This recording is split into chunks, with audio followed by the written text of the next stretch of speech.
ఆ ఒక్క దైవాన్ని మనం ఎలా గుర్తించాలి అంటే సోదర మహాశివులారా, ఆ ఏకైక దైవాన్ని మనం ఎలా గుర్తించాలి అంటే, ఉదాహరణకి మనము బంగారము స్వచ్ఛమైన బంగారమా లేదా కల్తీ బంగారమా అని తెలుసుకోవాలంటే కంసాలి వద్దకు వెళ్తాము.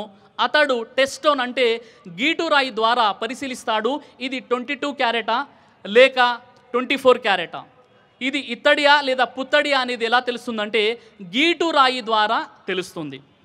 అలాగే సోదర మహాశివులారా, మనం ఈరోజు ఆరాధిస్తున్నటువంటి ఎవరినైతే దేవుడుగా భావిస్తున్నామో దేవుడా కాదా అని తెలుసుకోవడానికి 5 గుణలక్షణాలు ఉన్నాయి. 5 గుణలక్షణాలు. 1, దేవుడు పుట్టించేవాడే కానీ పుట్టేవాడు కాదు. 2, దేవుడు మరణాన్ని ఇచ్చేవాడే కానీ మరణించేవాడు కాదు. 3, ఆ దేవుడు మనల్ని చూస్తున్నాడు కానీ మనం ఆ దైవాన్ని చూడలేము. 4, ఆ దైవాన్ని పోలినటువంటి రూపము ప్రతిరూపము ఏదీ లేదు. 5, ఆ దేవుడు మానవ రూపాన్ని ధరించి ఈ లోకానికి రాడు.